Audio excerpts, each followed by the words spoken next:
Ouais, tu sais.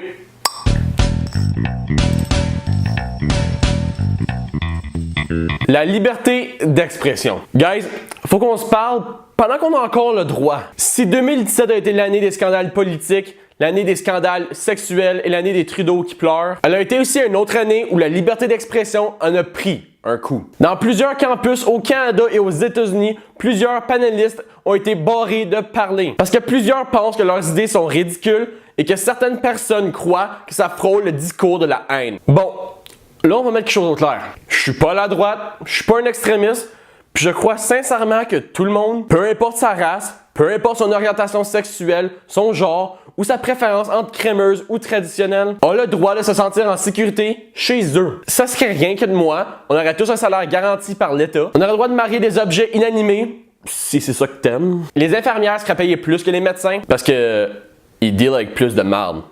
Littéralement. Donc, avant de m'accuser d'endosser des propos racistes, fascistes et autres istes, sachez que c'est pas le cas. Par contre, je crois que ces gens-là ont le droit de partager leur point de vue pour 3 raisons. 1. C'est toujours une bonne chose d'avoir un débat. C'est important de ne pas toujours entendre la même opinion que nous. C'est toxique de s'entourer de gens identiques. C'est pas une bonne chose. Je comprends que ça fait mal, c'est désagréable et ça fait peur. Mais je pourrais dire de la même chose d'aller chez le dentiste.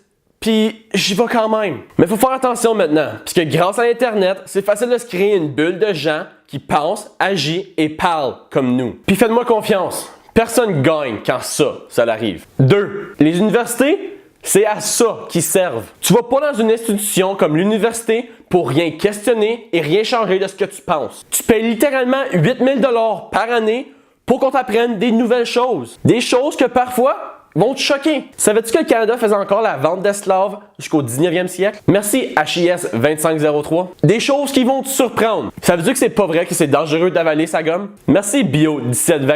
Et plusieurs choses inutiles. Savais-tu que l'instrument préféré des Athéniens, c'était la flûte? Je dirais merci à CIV 1502, mais c'était un gaspillage complet de mon temps. Point is, l'université, c'est un bassin de connaissances. Faut pas se limiter. 3. On a tout à gagner de les laisser parler, ces gens-là. Plus qu'ils disent de conneries, plus qu'on va se rendre compte qu'ils sont caves. Les empêcher de parler, c'est de leur rendre service. Ça les fait plus edgy, plus cool. Quand t'es extrémiste, rien augmente ton statut comme être barré d'un endroit. Tu sais Kevin, notre athlète de 9e année, qui peut plus aller au Foot Locker parce que il s'est fait pogner à essayer de voler une paire de lacets jaune fluo. Se faire barrer d'une université, c'est la même affaire quand t'as 50 ans et plus. Ça te score des points à solide. Empêcher quelqu'un de parler parce qu'on a peur de ce qu'il va dire, c'est inutile. Ces gens-là connaissent YouTube, Twitter, Facebook, Instagram. Ils savent comment passer un message. Les empêcher de parler devant des gens, c'est nous empêcher de les confronter. De leur poser des questions après